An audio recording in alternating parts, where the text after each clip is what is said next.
Ladies and gentlemen, please take your seats. We're going to begin the session, and it's a great pleasure to introduce our chair and moderator of the session, Monica de Bolle, a Brazilian economist who's now at the Peterson Institute for International Economics.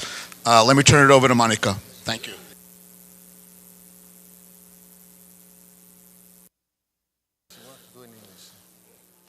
En los años previos.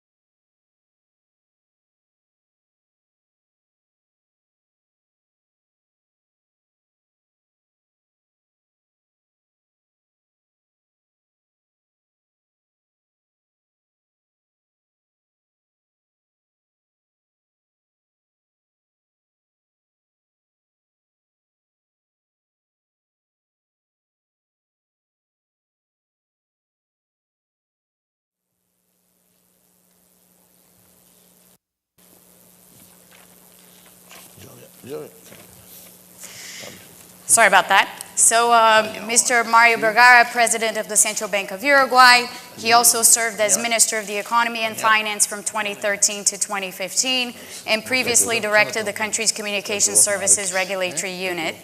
To his left is Mr. Jorge Familiar, who is the Vice President for Latin America and the Caribbean at the World Bank. He was previously the Vice President and Corporate Secretary of the World Bank Group and CEO of Mexico's Instituto del Fondo Nacional para el Consumo de los Trabajadores. And finally, we have at the very end, Mr. Santiago Levy, who is the Vice President for Sectors and Knowledge at the Inter-American Development Bank and previously served as General Manager and Chief Economist for the organization's research department. He was also the General Director of the Mexican Social Security Institute and the Deputy Minister at the Ministry of Finance, as well as the Public Credit of Mexico and the President of the FCC in Mexico. So we have, I think, a very challenging question on our panel because we're supposed to talk about what has come after the commodity boom, old challenges and new strategies. And I think the big challenge that we have is to find new strategies to talk about. Let me begin by saying, just as I said before, a few words about Brazil. Not to sound overly pessimistic, but to sound somewhat realistic about the situation of the country at the moment, I don't think we can talk about new strategies yet in the case of Brazil. Brazil, as you all know, is facing or has been facing over the past couple of years, actually a little bit more than that, an extremely challenging, to say the least, political and economic environment. Some of that has been related to, of course, the commodity reversal, but most of it has actually been domestically generated and domestically grown. The corruption scandal and everything that came with it just added to the underlying trends, which were around 2014 already looking relatively bad. The economy was completely, at that point, it was very clear that the economy was going to be diving into a recession. Nobody was sure what size or how big the recession would be. Of course, the corruption scandal has added to how big the recession actually turned out to be. But overall, the big problem is that the economy was completely unhinged at that point. So Brazil, around the end of 2014 and in 2015, was facing extremely high inflation because of the policies of the past. There had been a lot of fiscal laxity and quasi-fiscal laxity with the use of public banks that added to fiscal problems and to the country's fiscal problems. And then we had obviously all of the political noise and the implications coming out of the Lava Jato corruption probe. We then had an impeachment. A president was impeached. We've had a changeover in government. And since that changeover, I guess the good thing that one can say is that at the moment, at least, Brazil seems to be bottoming out of the recession. So there are signs that the economy has more or less self-stabilized.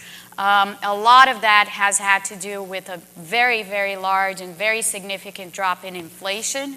That drop in inflation, because it's been so fast and because it's been something that not even the central bank had expected to happen in such quick fashion, has allowed some real wage gains in the economy for those people whose wages are still being set by past inflation. So current inflation is very low and trending downwards, so there's been a little bit of a wage recomposition in the economy.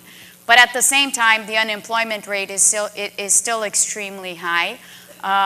It's coming down slowly, but it's still very high. And we don't really see yet, apart from this sort of self-sustaining consumption story that's been sort of the reason why Brazil is now technically out of recession. It's had 2 consecutive quarters of positive growth. There aren't yet any signs of investment activity in the economy. The industrial sector, the manufacturing sector in the economy is still suffering from a lot of the old problems that it has faced in the past, lack of competitiveness and all of the issues that have been plaguing it for many, many years.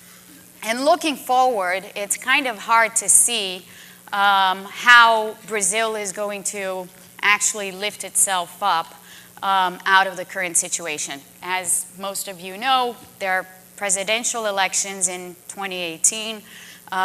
These are going to probably be elections. I know that there's a panel later on that's going to be discussing the political outlook in Latin America.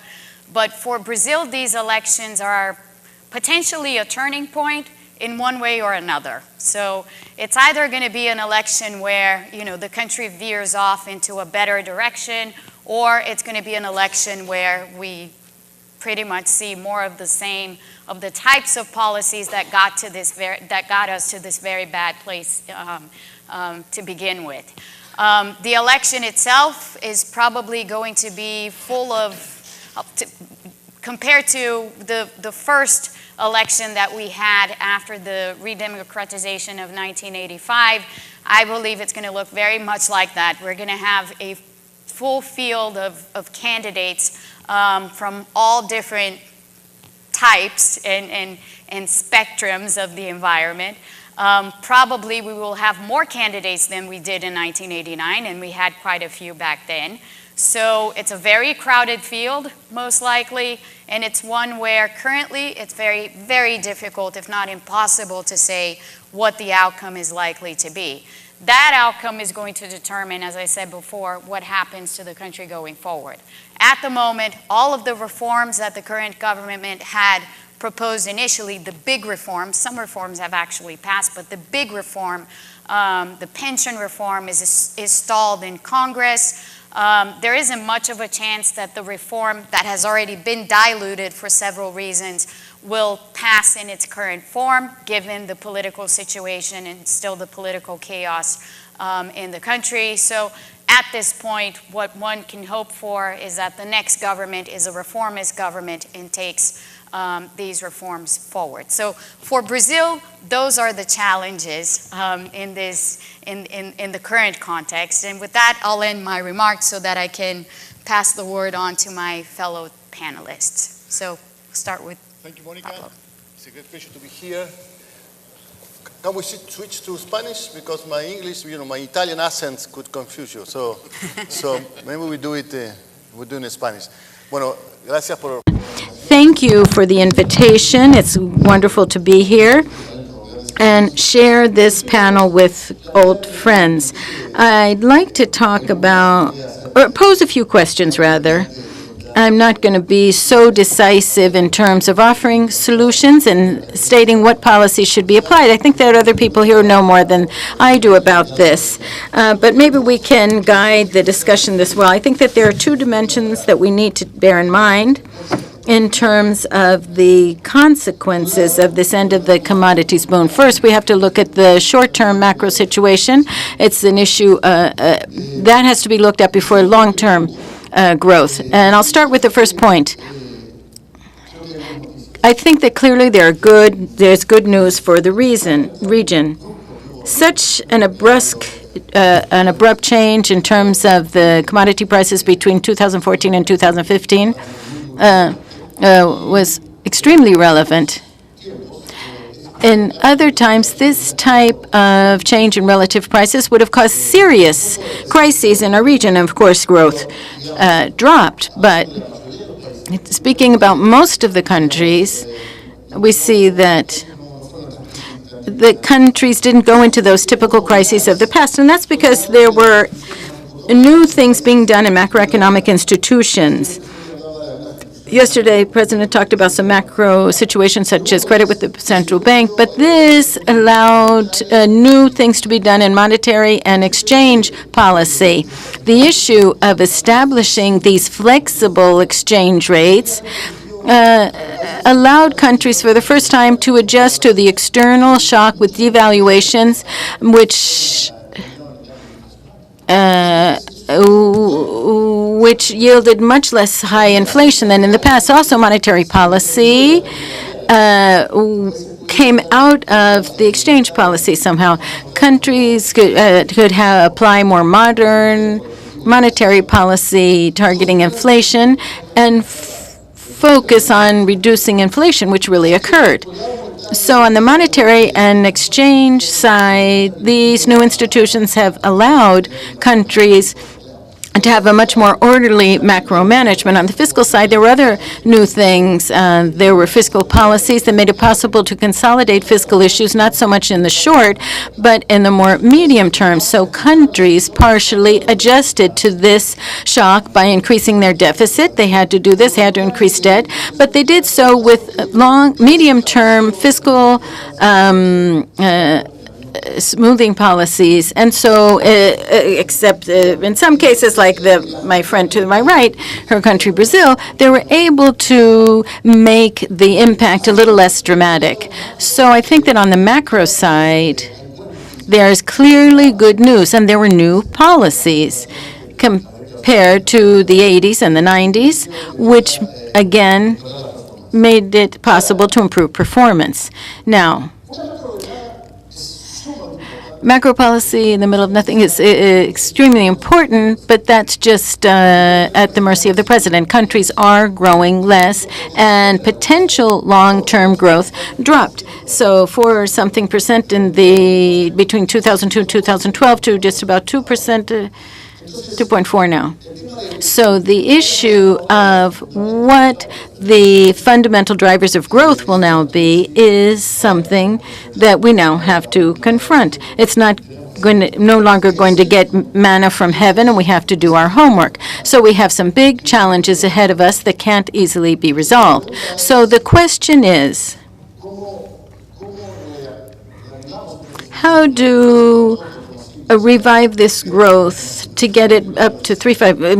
Notice that I'm not talking about 6% again. How about 3.5? The region has grown about 3.5. That would be wonderful if we had that over the coming years. So in order to do this, there's a very central issue that the president of the CAP mentioned yesterday, which is productivity and GDP. But I'd like to say a couple of things about the determinants of productivity, that black box. When we talk about productivity, we say produce more with the resources that we have, with the capital that we have, labor. And so there are two sources for productivity growth, and one is, of course, innovation. Adopting technology, getting firms to innovate, and that allows them to produce more using the labor and capital that they have. And that's why I say that innovation has to do with investing in R&D, but it also has to do with the process of allowing new businesses to form. Sometimes we want to see these products coming from new firms. So if you allow new dynamic firms to come about, that's essential, and we have a lot to do in that regard. But a second determinant, aside from innovation,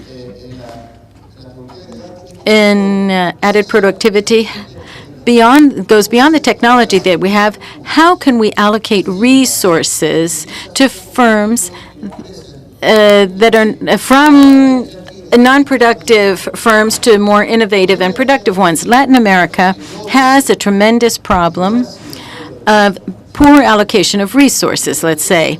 For example, between 40 and 50% of our workers are either self-employed or work in companies that have up to 3 employees. The difference between those firms and firms that have more than 5 employees is tremendous. According to what we've seen, if you move an employee has years of experience from a company that has fewer than 3 employees to more than 5, then they increase their wages by 25%. So this is a tremendous challenge faced in the region. Of course, we have the informal sector, and we're trying to move resources from the less productive sectors to the more productive ones.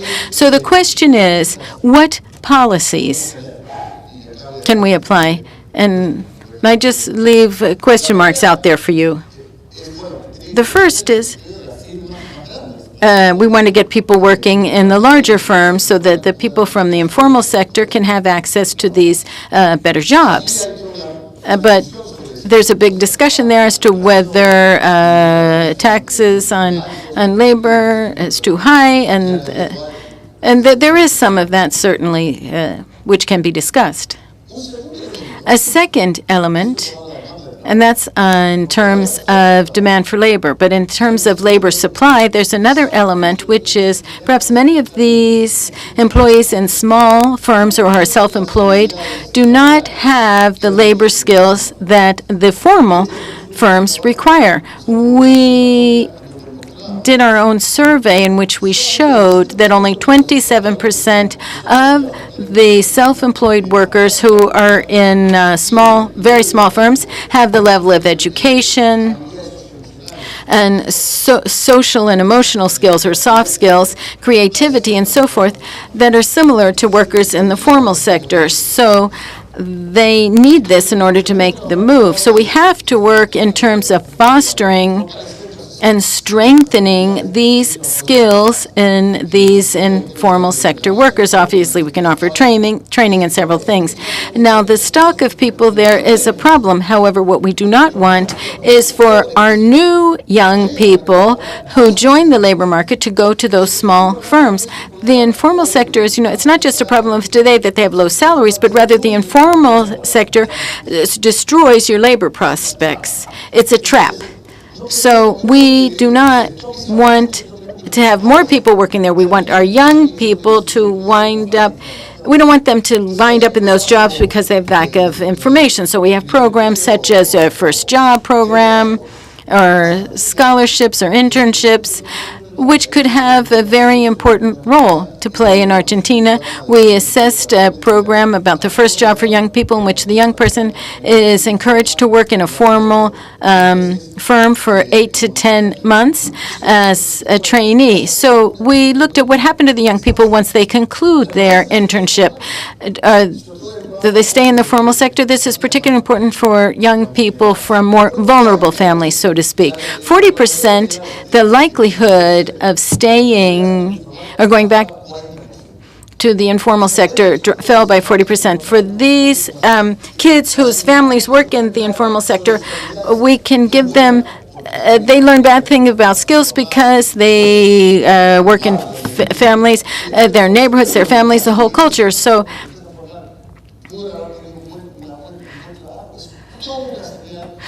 for them to get a job in the formal sector really affects their labor prospects. So there are policies that focus on the demand side and on the supply side, and we have to be very careful in designing these. And we see that this may begin to point to new strategies for the old challenge that we have, which is to increase productivity in Latin America. All right, thank you very much, CAF and the Inter-American Dialogue for the invitation. And it is also a pleasure to be on this panel with all of you. I think that what Pablo has said is along the lines of what we had all been thinking. I would like to add, in principle, that a bit of context, which I think is important to bear in mind, because it heavily impacts the policies that we prepare, particularly in our small countries. I think that with very few exceptions, we all are restrained by an environment. A few months ago, I was at another event organized by the CAF in London. And there was an Italian colleague there who was telling me that the European countries were of two sorts, the smaller ones and the other ones who hadn't yet realized that they were small. If that's true in Europe, it certainly applies to us. So we all know that you have to think about, from the vantage point of a quote-unquote small country who is affected by the global setting, and for us, a regional setting. Globally speaking, or the global environment has a common thread, which is that of uncertainty. Uncertainty, first political uncertainty, and there's an indicator in political uncertainty that we began to see around 1990, and since then we had the Gulf War, the world financial crisis, and all of these things that have occurred. Now, we have record levels of political uncertainty as well. Added to this, we have uncertainty in terms of the financial process, because political global uncertainty within a context of globalization begins to affect the day-to-day decisions made in financial markets. Globalization of financial markets, I would sort of characterize it as all the decision makers in the financial markets get up at the same time, brush their teeth, comb their hair, turn on their computers, and all read the same information. Bloomberg's page, they read all of the same 10 sources of information. They all look at the same graphs. They go out in the street, they meet, they talk. What do they talk about? The 10 sources of news that they've just read. So it creates like implicit coordination for decision making, because within this situation, everyone makes more or less the same decision. So when there are signals, sometimes financial ones, but increasingly political signals, they all react the same way. So this further globalizes financial decisions.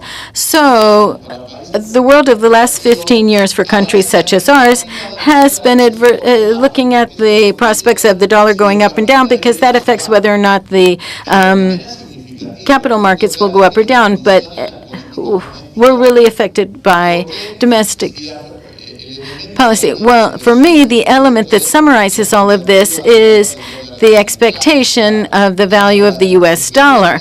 After the world financial crisis and the expectation for a weak dollar, in addition to the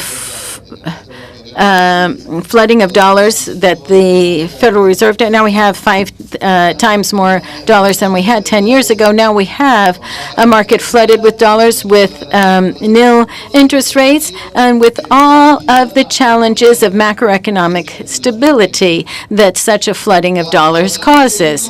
When a donor says, let's see, it seems that perhaps in about a month, we're going to turn this around. Before anything was done, by simply announcing that, all of the decision makers who woke up that day read it in Bloomberg's and everything else, and they cut the path to capital in our countries, and everything changed. Why? Because of the expectation of a stronger dollar.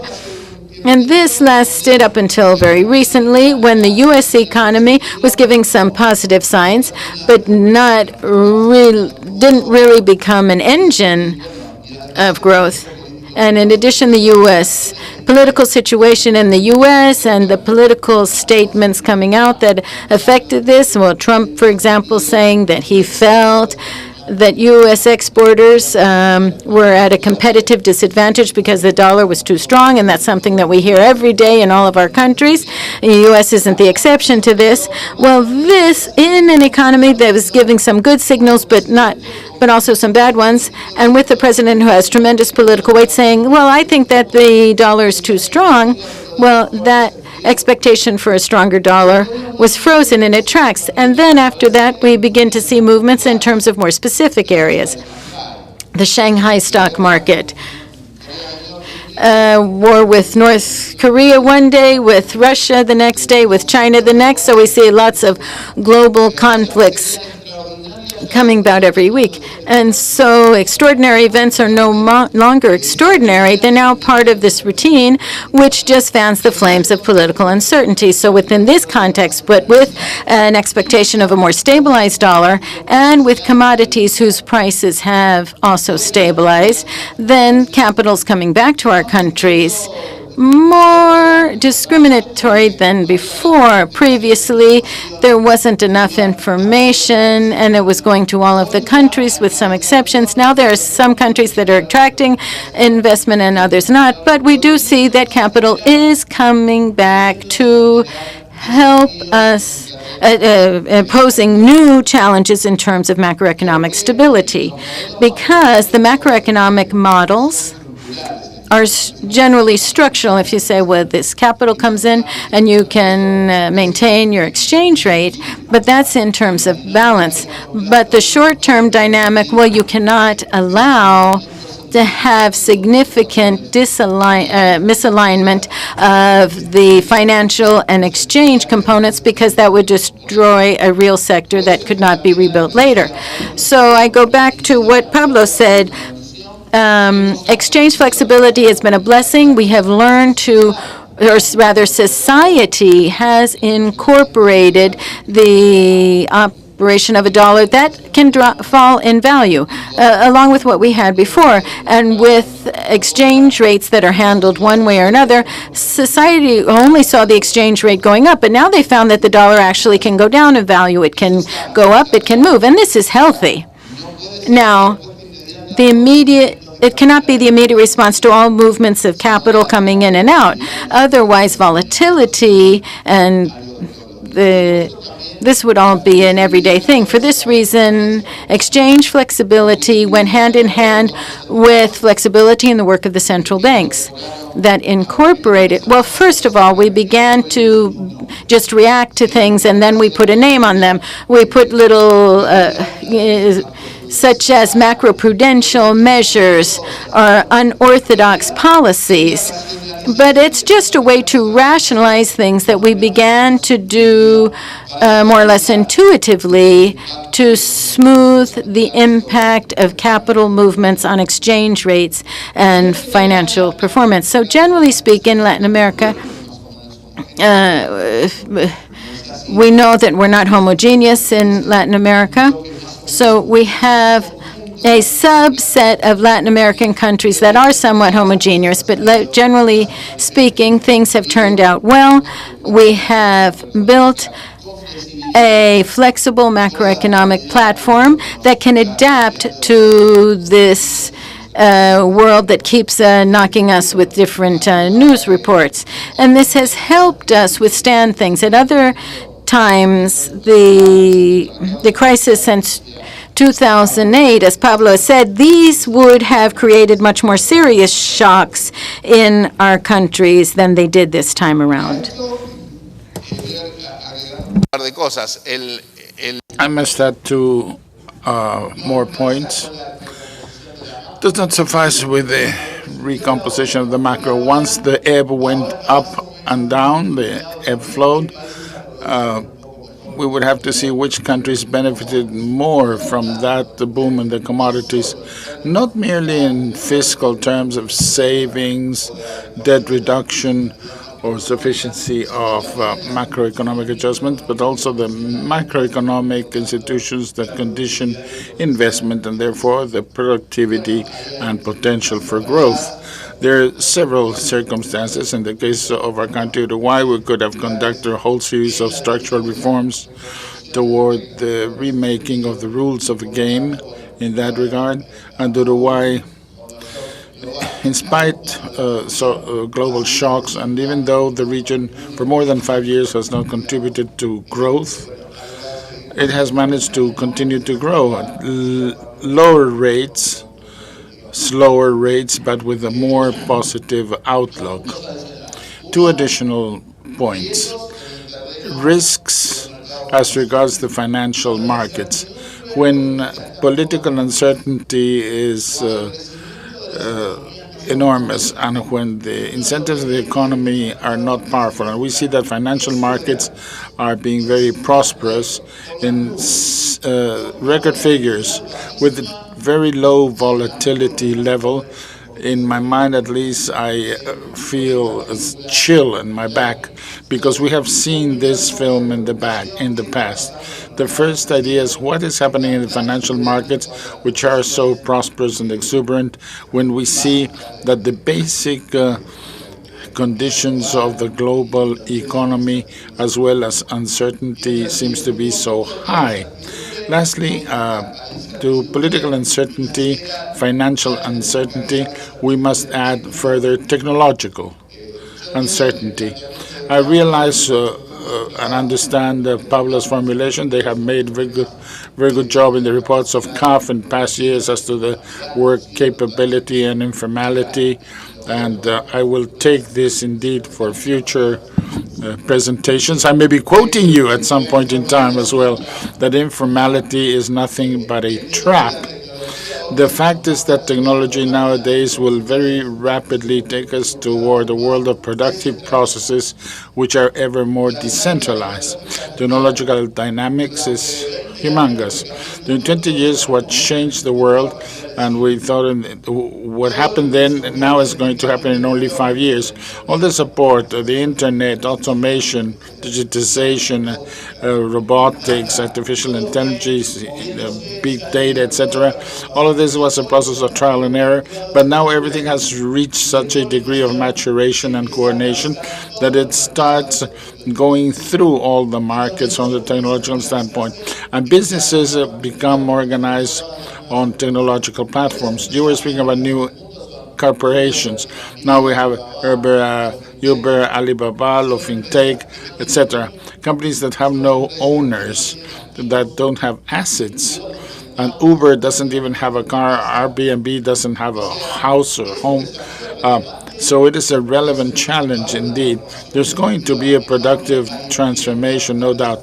There are jobs that will be challenged according to experts. The coordination patterns are through electronic platforms, decentralizing in that way the work. Since there are no clear owners, there's a problem as to whom are we going to be charging the taxes. And if we collect no taxes, we know that the states will not be able to do many things they ought to be doing. So the challenge is tremendously relevant in coming years, and it has to do very much with the technological impact, which also has to do with something that Pablo said. How will educational systems be able to respond vis-a-vis this initiative? How is it that a young person who comes out of the educational system, when we remember we used to learn the capitals of countries, we selected a career on which we would be working the rest of our lives, but we realized that the product of the educational system now is the same. We're committing a mistake. Information now is in this little device, and in a 40 years perspective of labor life of a young person, the world will be changing 8 times throughout his life. What he needs is basic training, basic capabilities, and a tremendous capability for adaptation. The challenges for the educational system are enormous, notwithstanding what is the starting point we take. Very well, thank you. Thank you so very much. We have 2 comments. First of all, it seems that the panel has been speaking Spanish, and it's not a bad week to have a panel in Spanish in Washington, so I will continue on speaking Spanish. And it seems that this conversation we have already had earlier. Some of these topics are common issues which come up once and again, and others which now are being emphasized even more. There's good news in the region, I believe. Pablo referred to macroeconomic stability vis-a-vis very adverse external environment. Indeed, this I deem is a very important factor which differentiates our region from the past and what happened, let's say, 10 or 20 years ago. But that is not the only one. We used to have a region which, within very complex situation, 6 years of slowdown and the last 2 years in recession. Today, it's starting to pick up and going back to growth, which is something positive. Indeed, it is a region that underwent a very deep social transformation where a middle class emerged. And in this panel, in the last few years, a great concern of ours and the question mark was what's going to happen now that the region is growing at a lesser rate and where is a decline in growth at times. The good news is that although social transformation stopped, it has not continued on this very important process of reduction of poverty and inequality. What we do see, indeed, is that the social transformation was not reversed. So we have a region where its capital stocks has a very important asset in order to build the foundations of future growth that must be stronger than the one we see today if we want to pursue and continue on with this social transformation.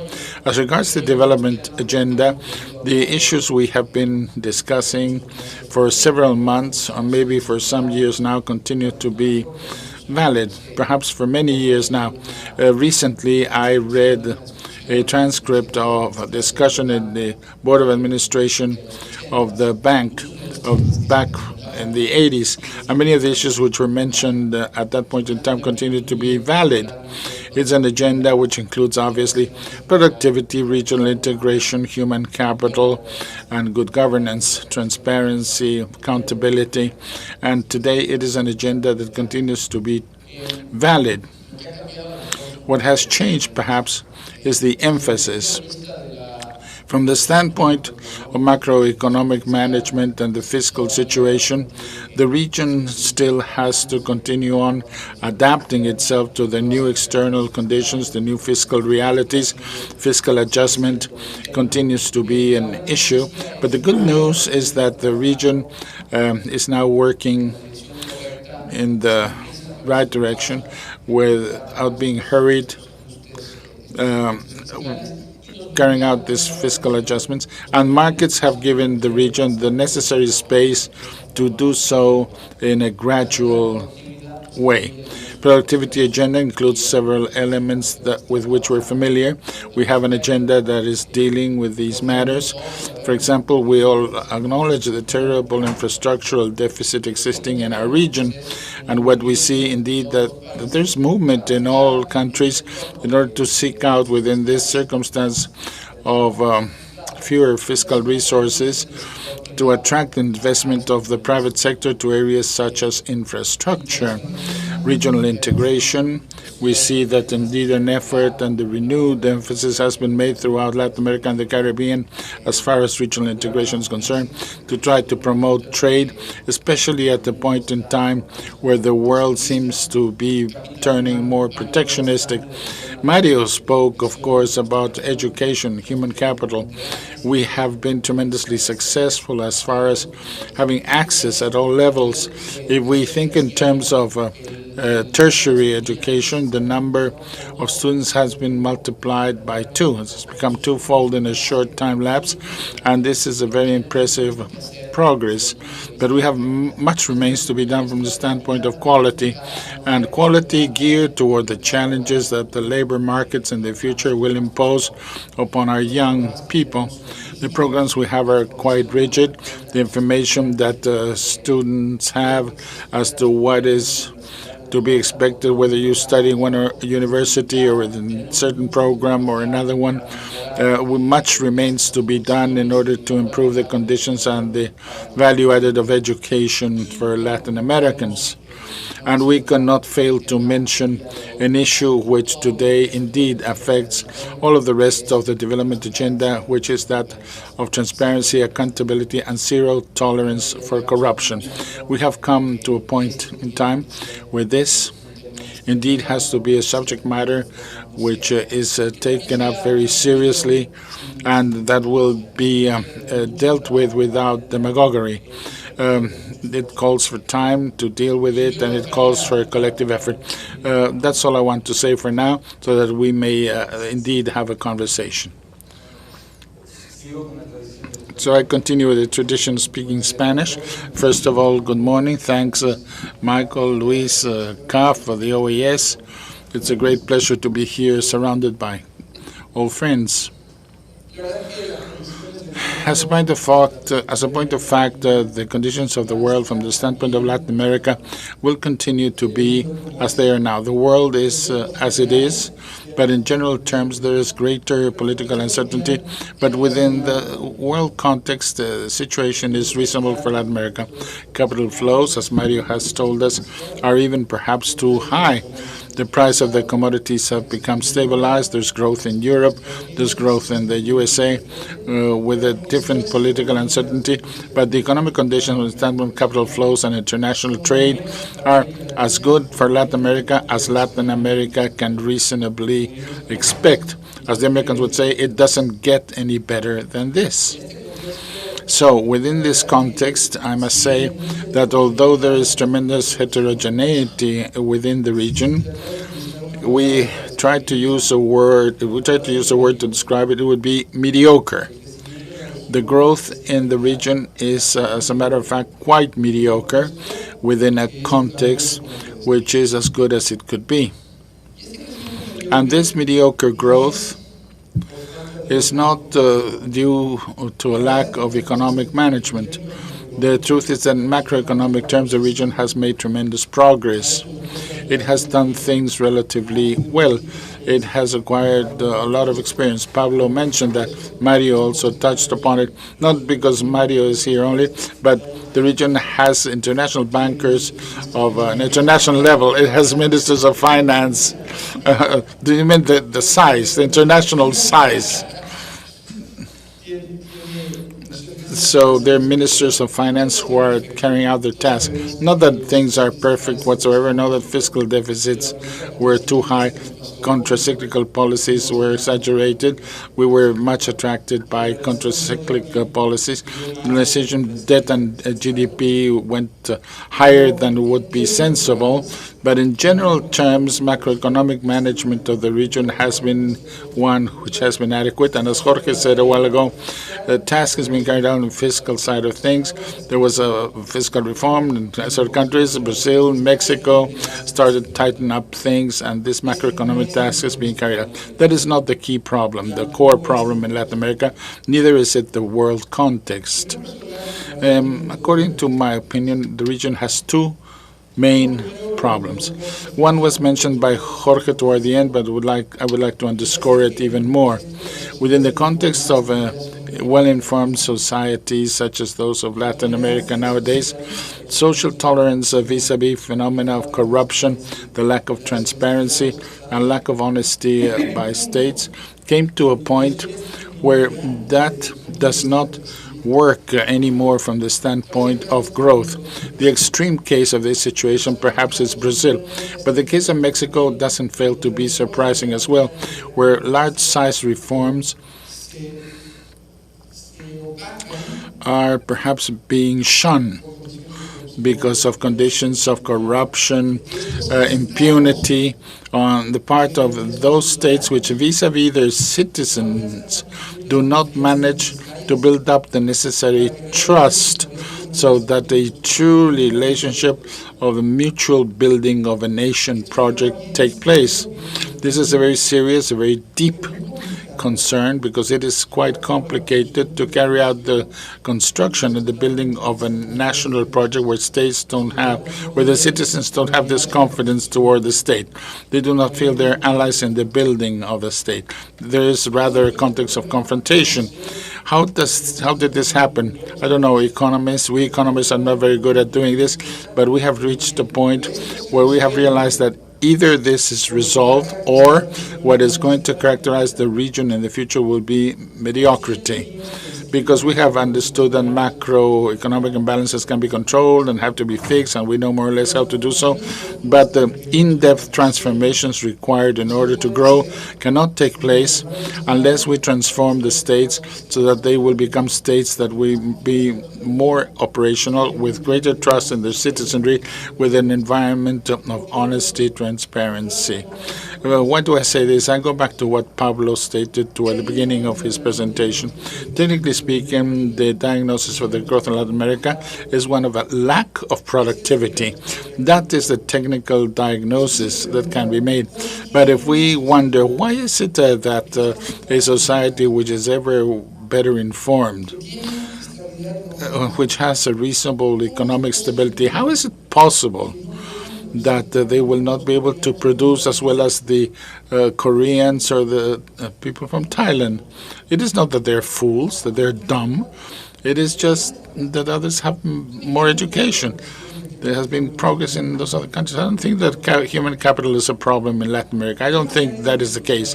The real problem is that the social taxational arrangements and the welfare state in the region are dysfunctional from the standpoint of productivity.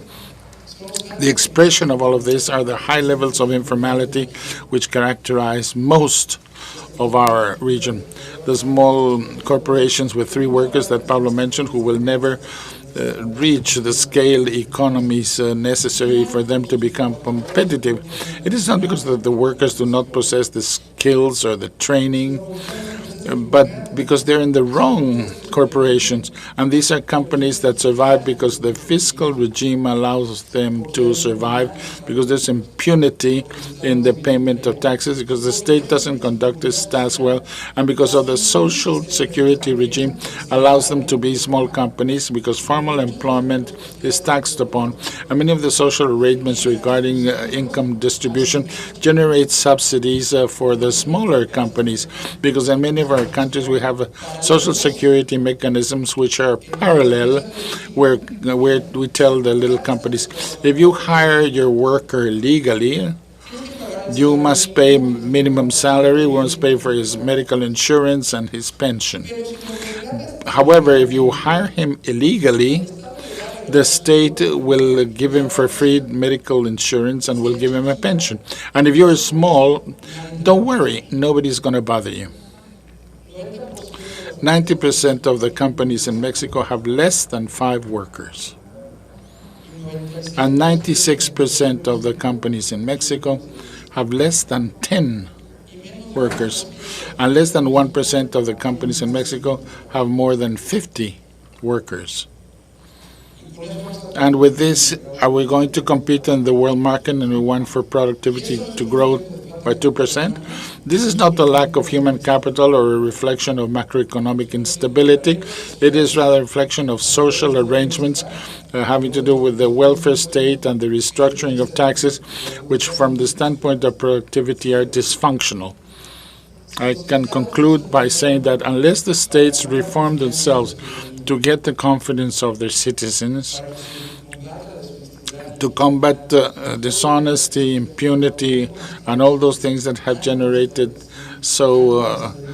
malaise in Chile and Mexico and other countries, it will be very difficult to establish the social consensus and political environment to then take care of these world challenges which have not been taken care of as of now, and create the macroeconomic foundation so that the economies will be more productive and may grow. Thank you. Thank you very much. I'm going to use my moderator to pose 2 questions to the panel.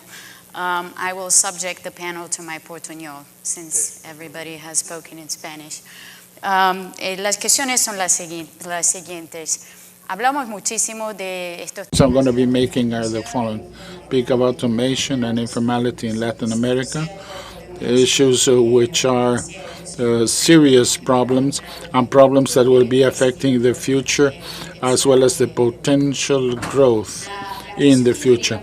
The question I want to pose to see what is your reaction is that this issue of automation, which has been discussed being broadly here in the United States and as well as other economies, may have been a feeling that this issue is going to make progress here, and when it reaches Latin America, it will be ready, it will be mature. So the question is, are we going to have a whole generation of workers in Latin America who are going to be somewhat excluded from the labor market because of automation? Do we actually run that risk? That is my first question. The second question has to do with an issue that has not yet been discussed in this House, but which has to do with the NAFTA and the negotiations regarding NAFTA.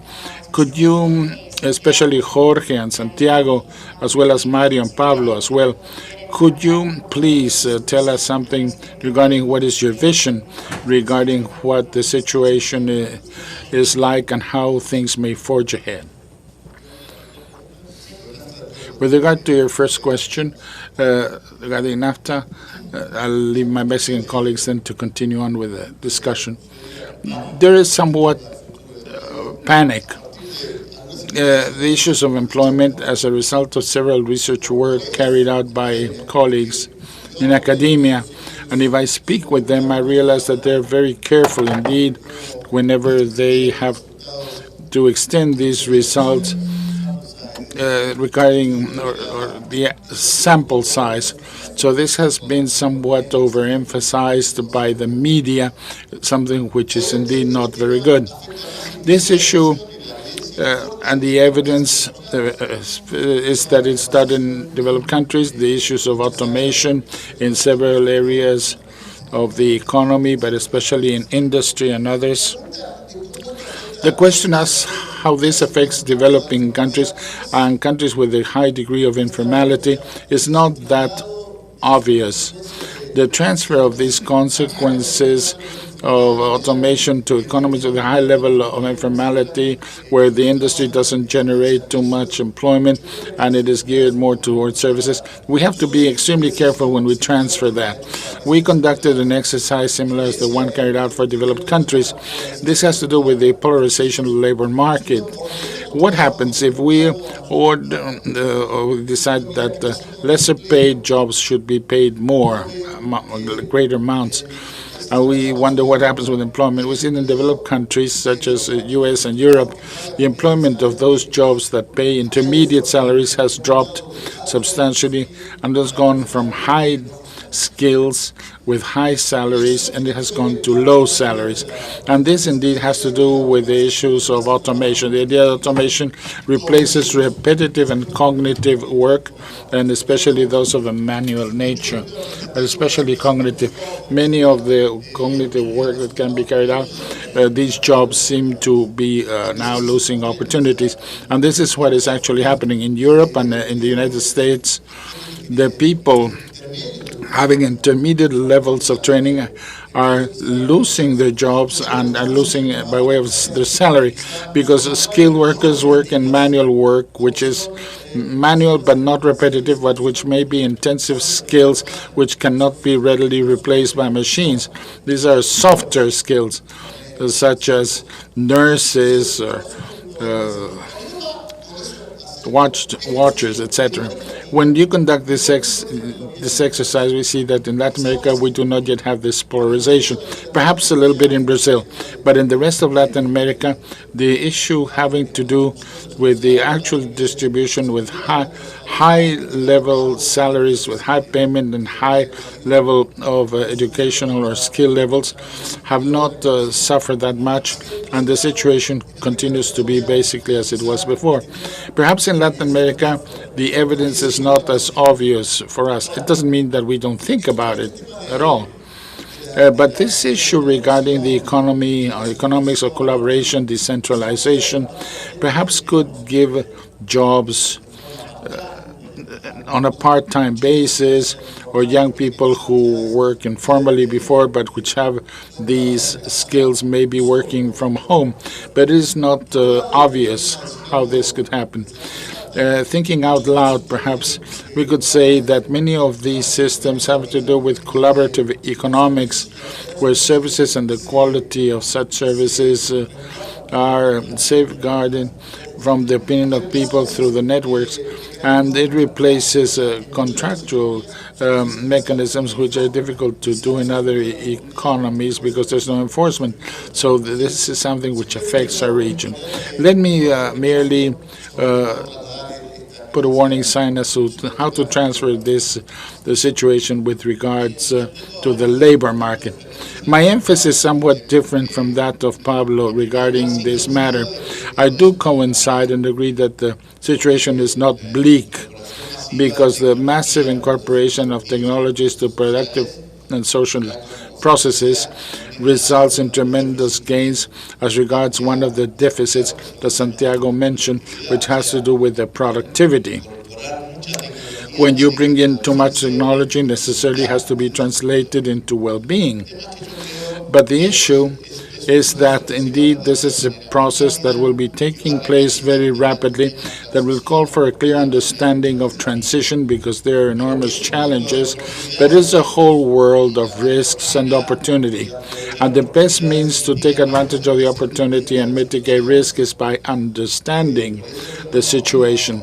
This is why I say to reduce panic is okay, but to reduce the relevance of this matter, I don't think is in order.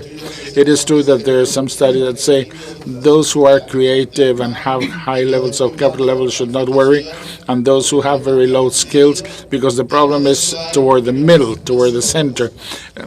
That might be partially true. Robots, robotic automation, artificial intelligence, big data, and so on, all of the technological platforms are a new means of business models.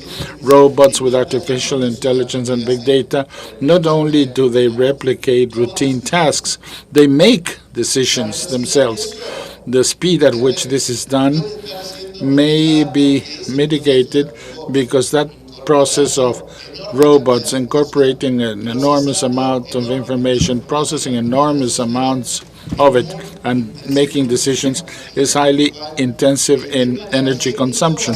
Therefore, the issues of energy will be one of the points that might somewhat slow down a little bit the speed of that process. In the same way that there will be jobs that will be challenged, there will be the creation of new types of employment. But as Pablo stated, in contractual schemes and labor schemes, which are totally different from one another, I think in Latin America things are happening already. Several children of my friends tell me, my son is working from home. He works with his computer. I don't know exactly what he does, but he works whenever he feels like it. He gets up early in the morning at dawn and he works. He works up later in the morning, he works. He doesn't wake up in the morning, he doesn't do anything. And then he works a little bit for the company that's around the corner, and for a little while he works for a company in Singapore. So concepts of the relationship, of the labor relationship, are diluted, which were the support of public policies. The day's work is diluted, that idea. The idea of having an employer, the collective groups, and in countries such as Uruguay, where all of the public policy of labor relations is based on negotiation by trade groups, is affected when we don't have those labor groups anymore. So that is an enormous challenge for labor relations, and for what employments this is going to happen and for which it won't. What will be the process of retraining of workers? Because perhaps if we were to do things correctly, the young people who leave the educational system in a few years will be prepared to become adapted to systematic changes in what they're going to be doing. But we do have a generation, at least one generation, where we'll have to adapt public policies as well as elements of training so that they may indeed continue to work. In the long term, the workday is going to have to be shorter, because if we have so much productivity with so much technology, and the other thing that's going to slow down this process is that the capitalist world is one of buying and selling. And I have an anecdote here, which is Ford was walking through his automobile plant with the labor leader next to him, or the union leader, and he said, I don't know what we're going to do with all of these workers when we automate things. And the guy turned around and said, and I don't know what you're going to do with all of these cars. In other words, everything that gets produced has to help someone eat. So the process could also be one of imbalance in which robots and automation, big data, and all of this can produce infinitely, but there's no one who has solvent demand to consume what's produced. So we will also see that you have to have the capacity within public policy to sustain a reasonable transition. So I think that it's fine that maybe we won't resolve the problem overnight. I am much less. I think that things are going to happen very quickly, and that furthermore, globalization, well, things are being done in Uruguay. It's not that we're waiting for the U.S., Japan, or Germany to do it, and then we do it in Uruguay in 10 years. No, there are several Uruguayans who might know about the joke that when we say that the end of the world was going to come, everybody wanted to move to Uruguay because everything happens 20 years later in Uruguay. So that's not much of a joke anymore, because globalization means that processes occur all over the place. Let's see, if everything happens almost the same time, Airbnb and all of these other things, fintech, because things are no longer done just in Uruguay or in Japan, they're done on your cell phone. And it doesn't matter whether you're on Mars or Montevideo. So I think that this process of technology increasingly blurs the boundaries between the developed world and the rest of the world, because everything is coordinated through information and communications technology. So I think we need to be very much aware of this, understand what is happening, because the best way to create policy and have reaction in society in order to take advantage of the tremendous opportunities that this affords, but also to mitigate the tremendous risk, because, as you said, what emanates from what you were talking about is a big risk, which is strong pressure towards inequality.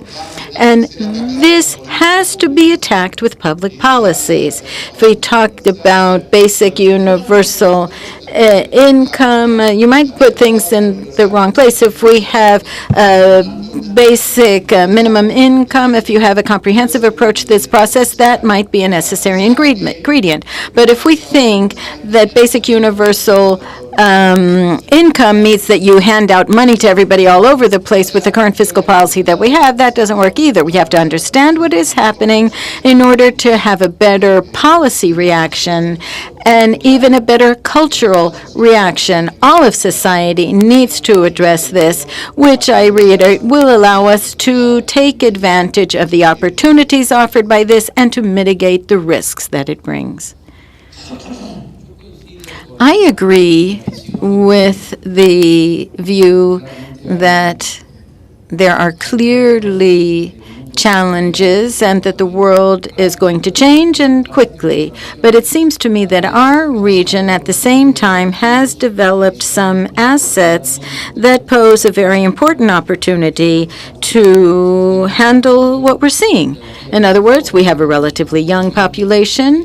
We have a population that is better off than our populations were in general just a few years ago. They have better health. They have better education, they're better prepared, and they're connected to the rest of the world. Wherever you go, you see that Latin American society is connected, even in the most remote areas. I was in Panama in a UNASDU community hearing a discussion about indigenous peoples, and we were talking to the spiritual leaders of the community, the Silas, who were talking to us about millennial traditions, and we were all sitting under a palm tree with a dirt floor, and there was somebody with a cell phone filming what was being done there and posting things on Twitter, whatever was available. So we see that this is a tremendous opportunity for a population that is accustomed to using the technology that is available and which well could find ways to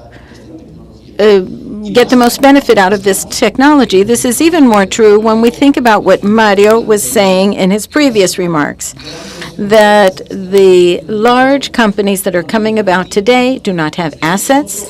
In other words, it's a different business model, which is also much easier to get involved in when you are creative enough. Now, what are the challenges? There's a big challenge, amongst others, which is that this changes the dynamic and the traditional structures for negotiation and understanding. Governments are slow to acknowledge that the tools, structures, and relationships are valid under an economy that is governed by certain principles. Now, these principles are not necessarily going to be valid in a new, more flexible world. And in this adaptation, I believe there is a lot of work to be done, and we have a lot of tasks ahead of us. A lot of people talked about two other important things. One is everything that has to do with governance. This is where I see a fundamental need to strengthen the social compacts within the region. Our societies need more and better public services.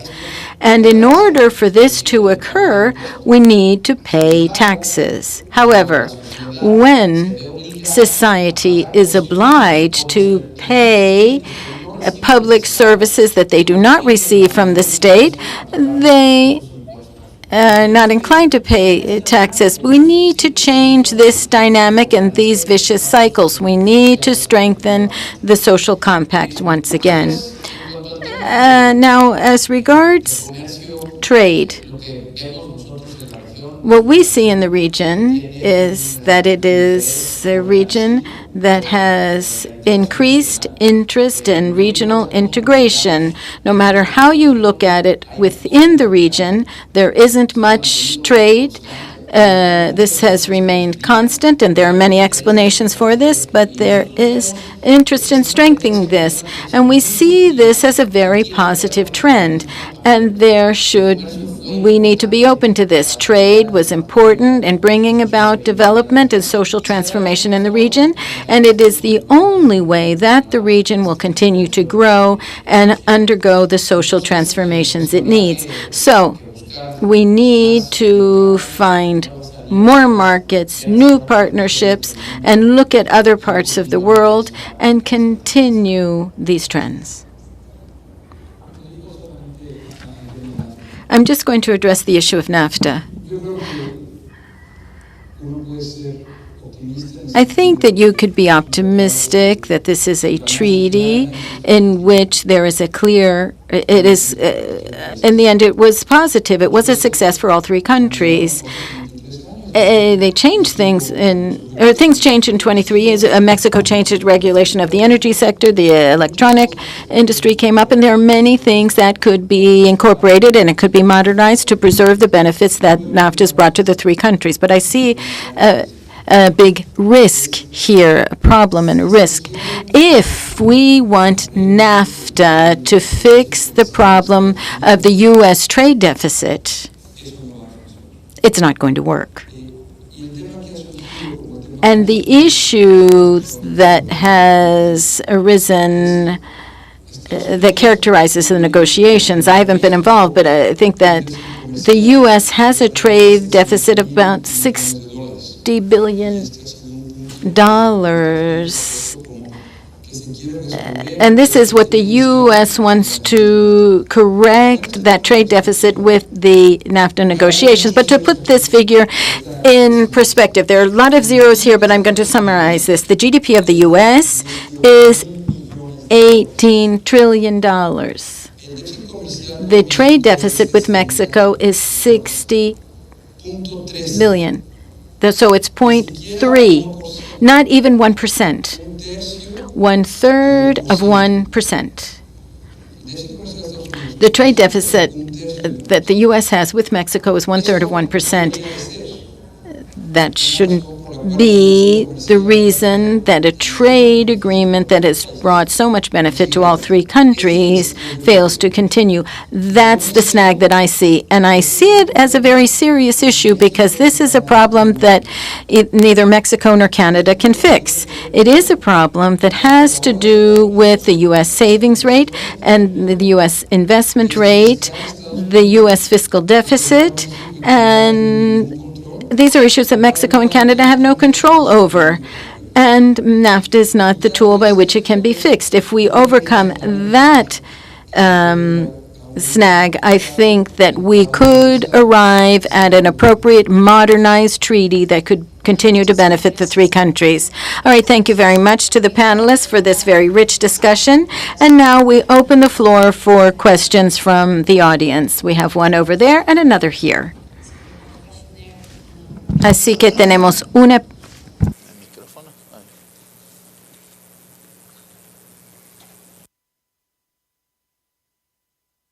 Gracias. Gracias. Hola, Mónica. Thank you. Hello, Monica. I'm Joawe, and I work with the United Nations. And I have a question about foreign direct investment. I see that Latin America has received a lot of foreign direct investment, particularly from China, but particularly prior to 2008, or between 2008 and 2011. However, this year, investment fell off quite a bit because of the uncertainty that you've mentioned. However, this year, we do see a bit of a turnaround in the fundamentals in Latin America. So my question is for you, what do you think about a return to foreign direct investment in this area this year or later on? Do you expect that? Would you like to answer now? Oh, yeah, let's take a few. I think this is a very important panel because of all the new points that you've raised in terms of challenges. But I'm wondering whether a lack of continuity in public policy is another factor that has slowed down the rapid growth that Latin America's experienced up until now, development of production and diversification of exports. Every time a new administration comes into office, it changes what the previous one did. Every time there's a change of minister, they change policies. They do not take government policies seriously. All of the multilateral organizations and research centers have something to say about this. Now, as regards transparency, I don't think that it only affects the serious problem of corruption, but we also need to know why. We need to know why decisions are made, what interests are at stake, who is affected every time a regulation is changed. For example, consultation with communities that in principle are affected by the energy sector, but in future may be affected by agricultural development and other things such as palm oil. These types of agricultural activities, I think we need to have greater transparency in order to give clear signals and for the sake of stability and domestic and foreign direct investment. Answers from the panel.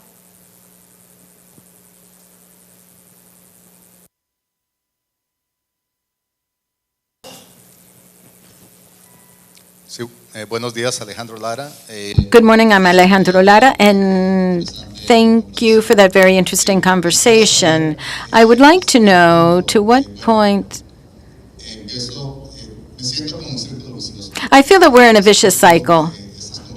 I hear these discussions every year, but we don't really hear a specific strategy. Furthermore, the word strategy wasn't mentioned. So I would like to know what specific strategy we need to have to go from point A to point B instead of coming every year. We have a delegation every year. Our governments come in to share platitudes with this government. But I know that do we want to just hear platitudes from this government to our governments? No.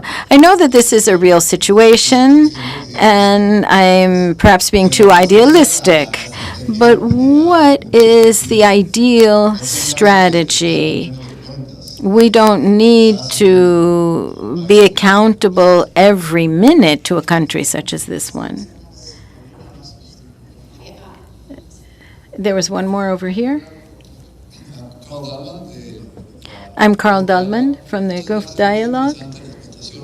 Thank you very much for your interesting presentation. I'd like to hone in on something that I think needs to be discussed more. I very much agree with the fact that Latin America has had very good macro performance, but I think productivity is essential.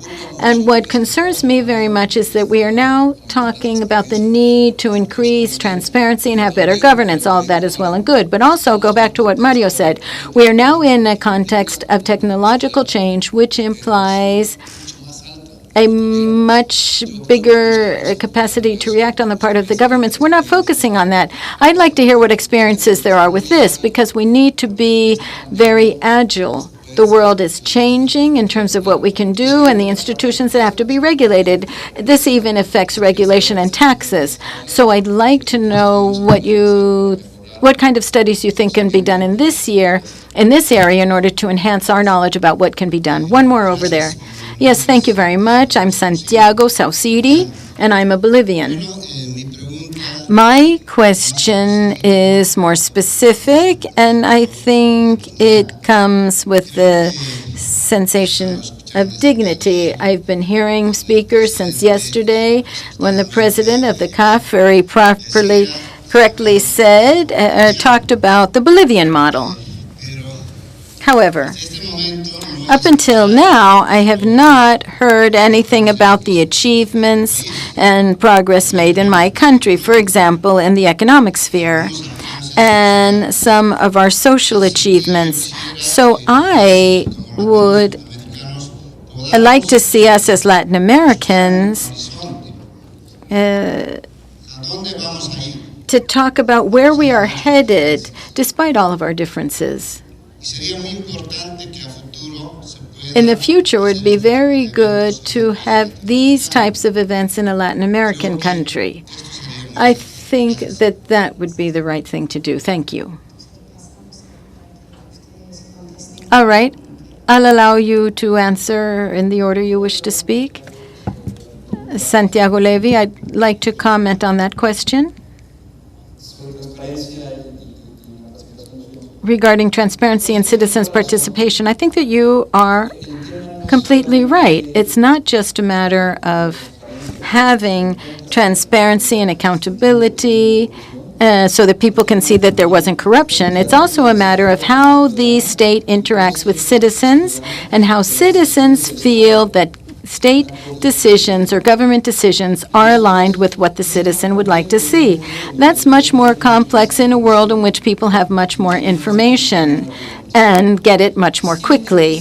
And they feel that if the decision was not made, quote unquote, legitimately, the citizen can block it. So I will prevent the road from being built here, or for the gas pipeline to go here, or for the electricity line to go here, or for other projects to go there. So it poses a dual challenge to our states. We have to go forward addressing old challenges, that is, we have to have transparency and accountability, but we also have to find ways to interact with the citizenry that are much more expeditious and also allow us to solve problems. So it's not just a matter of having more technology to do so. Technology clearly helps, but we also have to think of how we can have political representation that allows us to do this expeditiously. And here, I'd like to link this back to your question over here. I think that the times when people sat down and thought about things and equations and very clearly said, this is the public policy, this is the answer, here's the solution, and here, I'm handing it over to you. That doesn't happen anymore. Those strategies and public policies will have to emerge from a much more intense dialogue between government and the citizens, and more, not so much from being from the top showing us the way. Back to what Santiago was talking about, I also like to address your question about stability and public policies. Once again, I think that in the macro area, there is a convergence underway. Argentina now is trying to develop its new macroeconomic framework, and we're going we're not going to Switzerland or Germany. We're looking at Peru, Uruguay, Colombia, and Mexico, if you know what I mean. So this is something new. And you can see political changes in many of these countries following different signs, and many of the macro policies have been maintained. So I think that progress is being made there as well. So this issue of productivity policy, those are more complicated. Why are they more difficult? Because implementation no longer requires an excellent central banker like we have here to my left, or the ones we have in other countries. Yeah, I think you need to. Or some technical people who can tell us how to handle tax and monetary policy. It requires thousands of teachers and principals and nurses and doctors. These are policies that are very people-intensive. And the issue of good performance, particularly for a society that is demanding better and better service. Otherwise, they tell you, you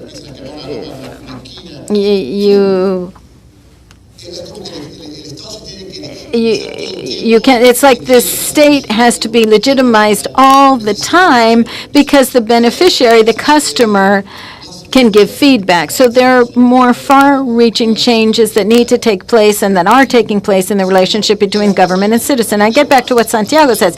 We need to learn more about this. And there's a lot of research on inflation and monetary policy. We've learned about that. On productivity, there's more to learn. But there is more knowledge that we need in order to base our public policy on. So that's why it's taking a little bit more time. It's taking more time. And I'll conclude with this. In terms of transparency and corruption, I was at a conference a year ago in Miami with two business owners. And the first business owner said, this was a year and a half ago. There wasn't as much out. But he said, well, this issue of corruption, of course we have to fight corruption. That's important. However, don't you think we're going a little bit too far? Don't you think it's getting out of hand? Because countries are getting paralyzed, and the economic cost of this is tremendous. And so then the economists who were there said, well, what do you think about it? And one colleague said, we have to pull it out by the roots, or else we should die trying. So we have to evaluate the economic cost of fighting against this in order to understand how big it is. Peru is growing a little bit slower this year because there's a lot of investments have been stopped because of corruption. This has to happen. It has to happen. And the political people have to evaluate this. And citizens say if we don't do things right, we have to address this. So this is something that we cannot lose sight of. Yes, we're running out of time, so very briefly, I also think that Mario is an excellent central banker. I just wanted to say that. But in terms of social progress, I think that there is full acknowledgement of the social progress we have made. But what changed was our environment, so we have to adjust to it to make sure that this social progress continues, and it is important for all of us to acknowledge that. I am of the same school as Santiago. I think that in terms of specific strategies, it is important for us to have an idea of the direction in which we're heading. But with our economies more centralized and digitalized, we need to be aware of where we're going. And perhaps we have to be more tactical than strategic in the future. In terms of discontinuity in public policy, perhaps there are many areas that we still need to work on in order to achieve greater consistency over time. But we've also made great strides. I think that what we talked about here in terms of macroeconomic management is a good example of that. Thank you. Thank you, Mario. As the most distinguished central banker on this panel, please speak. Yes, I am the best one on this panel. There's no free lunch and there's no free panel, right?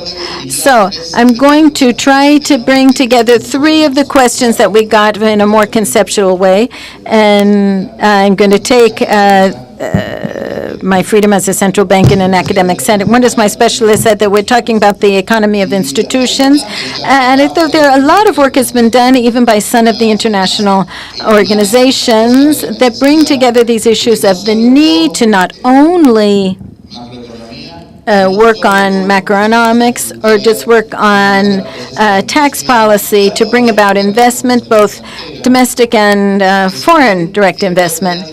There may also be differences in the processes, but at the end of the day, an investor, capital investor, has no country, as Marx would have said. They make this same considerations regardless of where their passport is from.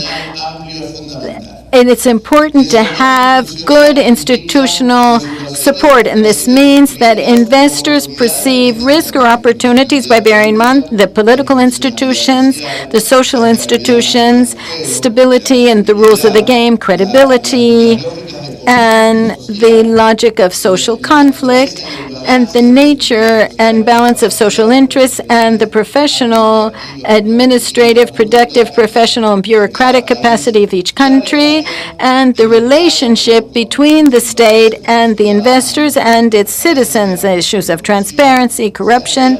So in other words, all of this forms the institutional environment. And there are institutional contexts that are more sound in this regard and others that are more weak. The ones that are more sound have credible rules of the game, and therefore the institutions help contribute to the credibility of the rules of the game. And in others, no. The weaker ones are those that foster instability in policies, which normally lead to two very negative extremes.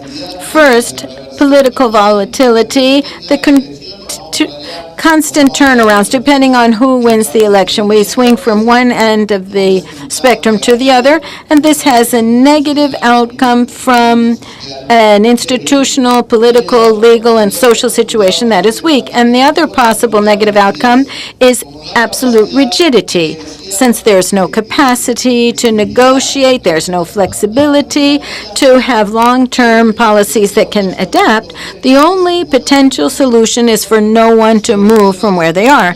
So those two outcomes, the continuous turnarounds and over rigidity, are negative outcomes in terms of what we need. What we need to be is adaptable, but following well-defined rules of the game that guide us, and with transparent relations in terms of policies, because transparency is important not only for the bidding processes, for the tenders, and for government involvement. It's transparency in policies must also clearly show what the general lines are, what the objective is, who will benefit, who may be harmed, but in the end of the day, what the offsets are. So I think that these questions help us to rethink the idea that we have to work to strengthen institutions in a broader sense. We might look at macroeconomic institutions, microeconomics, the operation of the state, transparency, fighting corruption, and generating productive capacity and cultural capacity. All of this forms a more comprehensive unit, which is institutions, which is what really affects our capacity to receive foreign investment and foster productivity and ultimately help bring about well-being for our population. Let me thank the panel for an extremely rich discussion, and I hope it was very fruitful to you all. It certainly was for me. So with that, thank you very much.